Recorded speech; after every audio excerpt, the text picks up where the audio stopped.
A crisis is unfolding at New York's prisons. Corrections officers have lost faith in the state commissioner, and they're striking. Inmate advocates say the strikes are really a distraction from COs being arrested for the beating death of an inmate. And last night, the National Guard had to step in at prisons in Ogdensburg and Malone. That's today's story of the day. Support for Story of the Day comes from Claxton Hepburn Medical Center, dedicated to providing patient care and regional services to the people of St. Lawrence County. claxtonhepburn.org.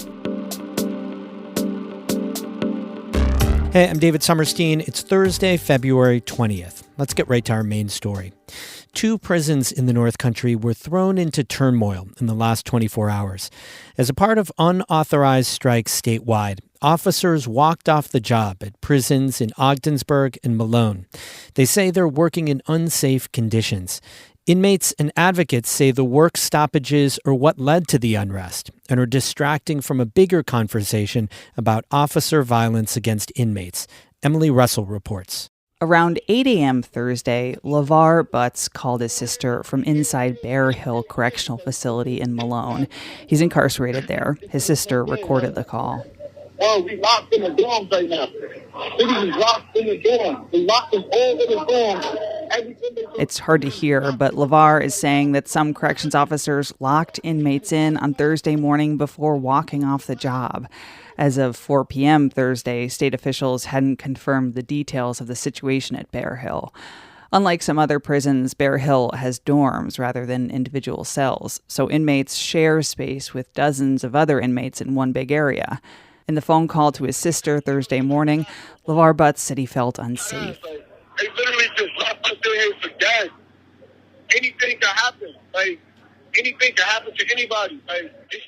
The incident was still unfolding Thursday afternoon. 4 helicopters from the New York National Guard landed in Malone midday. Governor Kathy Hochul has deployed more than 4,500 troops statewide to help keep prisons safe during the strikes. LeVar's sister, Unique, said she sympathized with corrections officers who have been working extra shifts amid a statewide staffing shortage. But she said walking off the job is not the answer. I feel for the correctional officers if they do have short staffs, but that's something that you have to take with your upper head, your higher HR. That has nothing to do with the inmates. A similar incident unfolded hours earlier in Ogdensburg. Officers at Riverview Correctional walked off the job and left incarcerated people unsupervised. That's according to the state's Department of Corrections and Community Supervision. William Stratman was incarcerated at Riverview for 2.5 years and says the situation leaves inmates without access to food or medicine and puts inmates in danger. The actual physical doors to these things are going to be locked. So it could be turn into a pretty crazy environment really quickly. Stratman lives in Potsdam now and helps run a program that provides support for people recently released from prison. He believes that the prison strikes are timed for the same week that corrections officers at another prison were arrested and charged with murdering Robert Brooks back in December. It kind of just seems like a really big publicity stunt in order to take all the attention off of Robert Brooks. The current and former corrections officers we've talked to say their concerns are serious, that they face unsafe working conditions and want more authority to discipline inmates. At a protest outside the prison in Dannemora on Wednesday, retired corrections officer Gregory King said conditions have gotten less and less safe over the years. The union has presented to them many options on how we can make changes through like secured vendors and other ways of preventing the drugs flowing in, and the state's just not taking action. So it's becoming unsafe for everybody that's working in there. On Thursday afternoon, New York's prison commissioner issued a memo meeting some of the corrections officers' demands. It temporarily suspends part of the HALT Act, which has limited the use of solitary confinement. It provides extra overtime pay for officers working during the strikes, and it says that any officers who return to work by midnight tonight won't be disciplined. It's illegal for state workers to go on strike. We reached out to the union that represents correction officers, but as of 4 p.m. Thursday, it said it was still reviewing what happened in Ogdensburg and Malone and isn't ready to comment yet. Emily Russell, North Country Public Radio. The unrest at Riverview Correctional in Ogdensburg has halted SUNY Potsdam's bachelor's degree program inside the prison. About 100 inmates take classes in person with university professors, but those classes were suspended Wednesday until further notice due to the corrections officer strike. In a statement, SUNY Potsdam President Suzanne Smith said the university is concerned for the safety of its incarcerated students and for the staff at Riverview and is monitoring the situation. Now on to those charges against corrections officers at Marcy Correctional near Utica. Special prosecutors have charged 10 state corrections employees over the death of a black inmate in December. The charges, which were unsealed today, include second-degree murder, manslaughter, gang assault, and tampering of evidence. Onondaga County Prosecutor William Fitzpatrick conducted a weeks-long investigation into the beating death of Robert Brooks at Marcy Correctional Facility near Utica in December. The incident was caught on body camera footage and sparked outrage across the country. The indictment states that the officers acted with, quote, depraved indifference to human life, as several officers beat Brooks, while others stood by and did nothing to stop the abuse.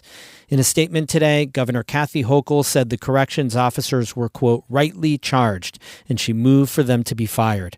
Hochul also promised reforms to the state prison system, including installing more security cameras at all prisons and increasing pay for corrections officers.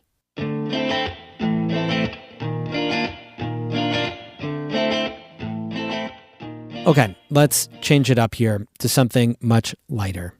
Magic. Alyx Hilshey is known for her sleight of hand magic. She performs nationwide, but she lives in the town of Lewis in Essex County. Here's a chunk of Amy Feiereisel's profile of her. On the day I interviewed Alyx Hilshey, the magician brought 2 decks of cards with her. Before we started recording, she had me take one of the decks and go into another room. I picked a card out of the deck, turned it upside down, and put it back into the deck. Then we sat down with both decks of cards out on the table between us. Okay, so here the 2 decks are. Go ahead. Okay, Amy, not only did you take one card and flip it upside down in your deck, but I did the same thing before I even left the house. Can you open your cards and just kind of spread them out, and let's see the one card that you flipped upside down. Okay. And so I should show it to you? Yeah, it's okay. I've seen the trick before. Okay. Where did I put it? There we go.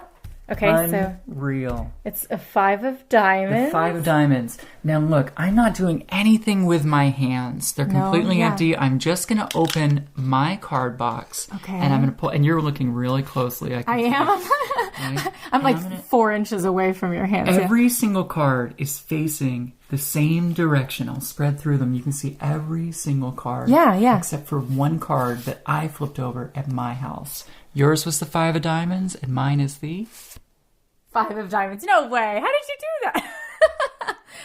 That's pretty cool. Thank you. Wow. Wait. Did you influence me to pick the 5 of diamonds somehow? Like mentalist stuff beforehand?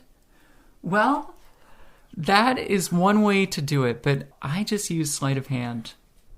Magic has been in Alyx Hilshey's life pretty much as long as she can remember. My grandfather was an amateur magician, and when I was 6 years old, I traveled to Florida where he lived, and he showed me magic, and it blew my mind. He taught her a few tricks, and they visited a magic store together. Hilshey was hooked. A year later, I did my first magic show at an elementary school. And I was in first grade, and I performed for kindergartners, and I got paid $20, and I thought it was super cool. Hilshey grew up in a small railroad town called Hollidaysburg in central Pennsylvania. In a stroke of good luck, a New York City-based world-class magician named John Blake retired to Hollidaysburg. And when I was 19 years old, he took me under his wing, and he taught me a very advanced form of sleight of hand magic. Sleight of hand is when you use your hands to make ordinary objects do miraculous things. That was an excerpt of Amy Feiereisel's profile of magician Alyx Hilshey. Alyx Hilshey brings her magic to the Lake Placid Conference Center tomorrow and Friday night.